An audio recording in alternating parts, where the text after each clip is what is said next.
Ini adalah tempat perlindungan paling aman yang pernah saya lihat. Karena tempat ini tersembunyi dengan cerdik di dalam pohon tua berusia ratusan tahun. Ruang di dalamnya tidak hanya sangat luas, tetapi bentuk luarnya juga menyatu dengan lingkungan sekitar. Bahkan jika babi hutan datang diam-diam di tengah malam, tempat ini tidak akan terganggu sedikit pun. Hutan di awal musim dingin, penuh dengan ranting kering dan dedaunan yang gugur. Seperti perasaan Jack yang baru saja kehilangan pekerjaannya. Karena itu, dia memutuskan untuk pergi ke alam liar bersama anjingnya. Tidak lama setelah berjalan, dia tanpa sengaja menemukan pohon tua ratusan tahun yang patah di tengahnya. Setelah mengetuknya dengan sederhana, Jack segera menyimpulkan bahwa bagian dalamnya sangat istimewa. Maka dia segera mencari arang. Dia mulai menggambar pada batang pohon itu. Dia berencana mengubah tempat ini menjadi rumah yang layak huni. Kemudian Jack mengeluarkan bor tangan dan gergaji. Dia mulai mengebor lubang pada garis yang telah digambarnya, agar gergaji dapat masuk dengan lancar, untuk melakukan pemotongan yang presisi. Dan dengan rancangan yang cerdik ini, dia tidak hanya merencanakan pintu masuk tempat perlindungan ini.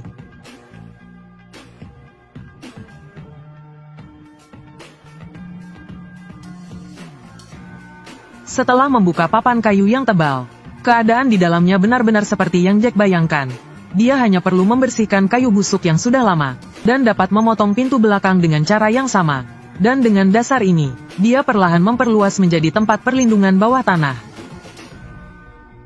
Bagi Jack, menggali tidak terlalu sulit. Namun, akar pohon tua itu sangat besar dan kuat. Ini benar-benar memberinya banyak kesulitan. Hanya untuk membersihkan akar-akar pohon yang saling bersilangan ini, dia menghabiskan banyak waktu dan tenaga.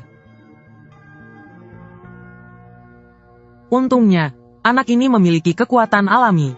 Dengan upaya yang gigih, akhirnya dia menggali lubang berbentuk persegi panjang. Kelihatannya setidaknya seukuran satu kamar tidur dan satu ruang tamu. Cukup untuk menampung dia dan anjingnya tinggal di sini. Mengingat malam musim gugur yang dingin, Jack merencanakan lokasi perapian di dinding. Bagaimanapun, suhu saat ini sudah di bawah nol. Hanya perapian yang terus memberikan panas, yang bisa memastikan dia melewati malam yang panjang dengan nyaman. Setelah perencanaan selesai, Jack dengan hati-hati mengukur posisi cerobong asap. Dia menempatkan sebatang kayu di posisi yang telah ditentukan. Kemudian mulai memukulnya ke bawah dengan keras, hingga menembus ke bagian dalam perapian. Dengan cara ini, masalah pembuangan asap pun teratasi. Untuk mencegah asap masuk kembali ke dalam ruangan, Jack menemukan sepotong tunggul pohon berlubang. Bagian ini sangat cocok digunakan sebagai sambungan cerobong asap. Jack yang teliti khawatir kayu itu akan terbakar. Dia secara khusus mengumpulkan beberapa jerami kering, lalu mencampurnya dengan tanah liat untuk membuat adonan. Kemudian dia melapisi bagian dalam dan luar tunggul pohon itu, untuk memastikan bahwa kayu tersebut tahan terhadap suhu tinggi. Tanpa disangka-sangka, baru saja selesai, salju mulai turun dari langit. Jack segera menyalakan api pertama di musim dingin ini. Asap perlahan mulai naik ke udara, dan tanah kosong tak berpenghuni ini. Akhirnya, ada sedikit nuansa kehidupan di sini. Setelah itu, Jack memotong beberapa batang pohon tumbang. Dia memotongnya menjadi ukuran yang sesuai, lalu menyusunnya di atas tempat perlindungan. Batang-batang ini digunakan sebagai bahan atap. Ketika pemasangan sudah setengah jalan, Jack memutuskan untuk mengatur tempat tidurnya terlebih dahulu. Dia menggali sebuah alur di sudut dinding, lalu menyusun batang-batang kayu dengan rapi di dalamnya. Dengan itu, tempat tidur yang terisolasi dari tanah pun selesai.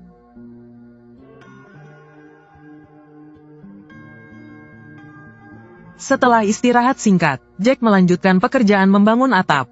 Celah-celah antara batang kayu diisi dengan tanah liat. Hal ini memastikan tidak ada udara yang masuk. Kemudian, Jack tertarik pada bagian atas pohon tua. Bentuknya yang besar sangat cocok digunakan sebagai bahan pelindung. Dia hanya perlu memotong sebagian kecil, lalu menempatkannya dengan kokoh di sambungan atap. Ini memberikan perlindungan yang sempurna.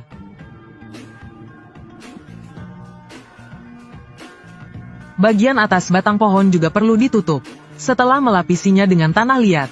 Dengan ini, tidak perlu khawatir air hujan meresap masuk.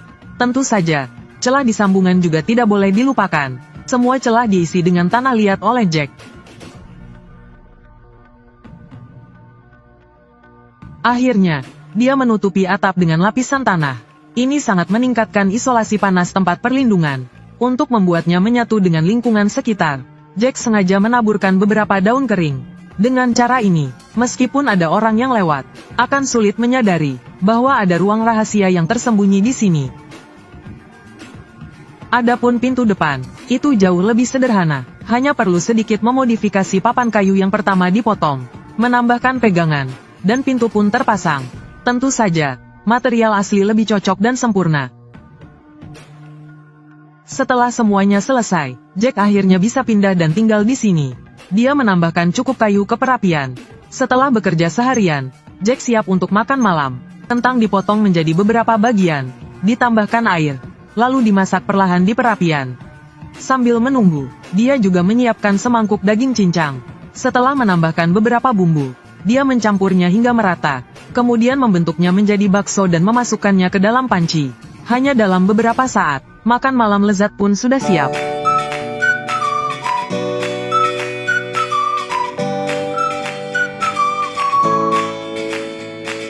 Setelah kenyang, tanpa ada yang bisa dilakukan lagi, Jack pun tidur lebih awal dan memasuki dunia mimpi.